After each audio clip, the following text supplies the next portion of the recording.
What caused it? Was it the late night drinking and talking, or did it have to do with my mother and her saying she was going to die? Did the wolves have something to do with it? Was it a spell cast upon the imagination by the witch's place? I don't know. It had come like something visited upon me from outside. One minute it was an idea, and the next it was real. I think you can invite that sort of thing, but you can't make it come. Of course it was to slacken, but the sky was never quite the same shade of blue again. I mean, the world looked different forever after, and even in moments of exquisite happiness, there was the darkness lurking, the sense of our frailty and our hopelessness.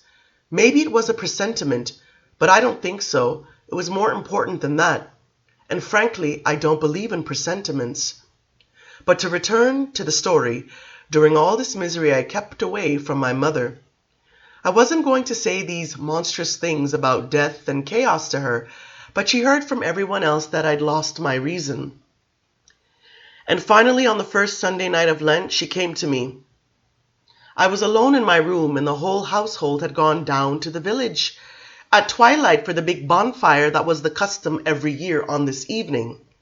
I had always hated the celebration. It had a ghastly aspect to it.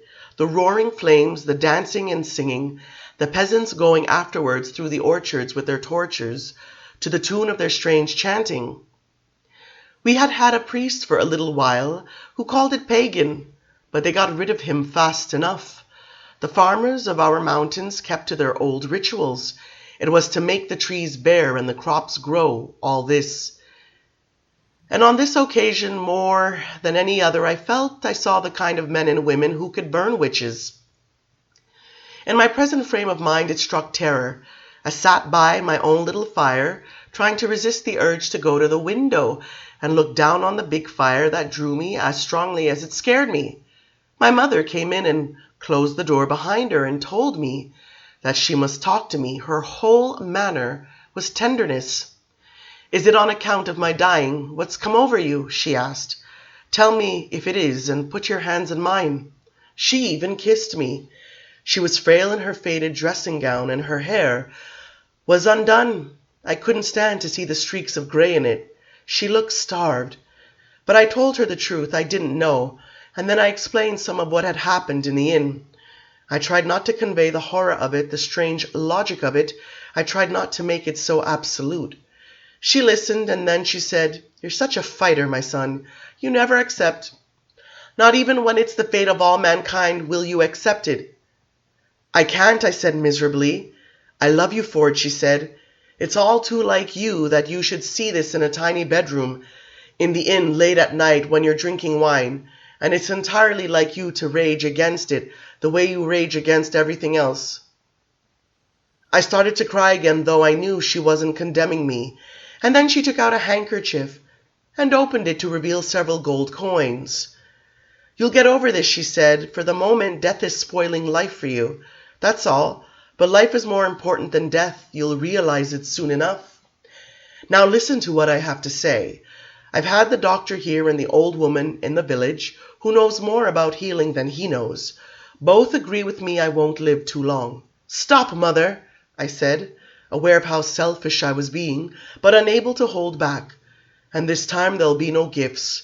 Put the money away." "Sit down," she said.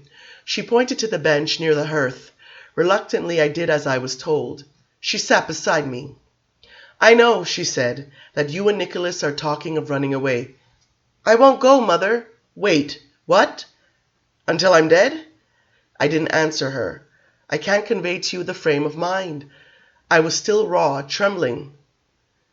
And we had to talk about the fact that this living, breathing woman was going to stop living and breathing and start to putrefy and rot away, that her soul would spin into an abyss, that everything she had suffered in life, including the end of it, would come to nothing at all. Her little face was like something painted on a veil, and from the distant village came the thinnest sound of the singing villagers. "I want you to go to Paris, Lestat," she said. "I want you to take this money, which is all I have left from my family. I want to know you're in Paris, Lestat.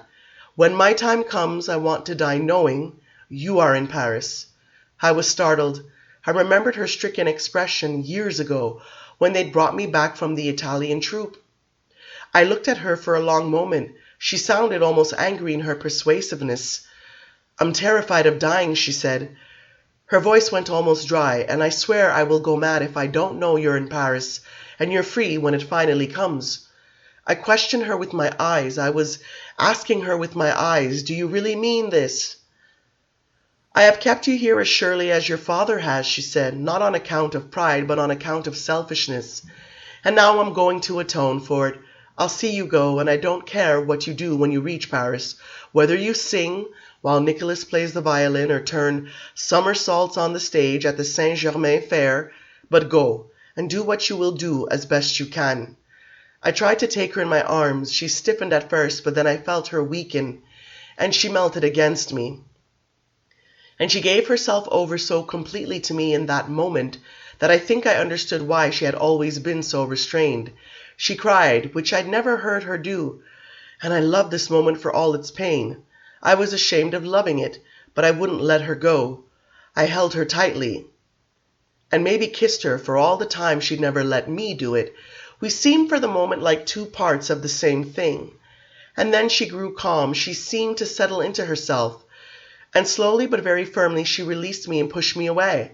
She talked for a long time. She said things I didn't understand then, about how when she would see me riding out to hunt, she felt some wondrous pleasure in it, and she felt that same pleasure when I angered everyone and thundered my questions at my father and brothers as to why we had to live the way we lived.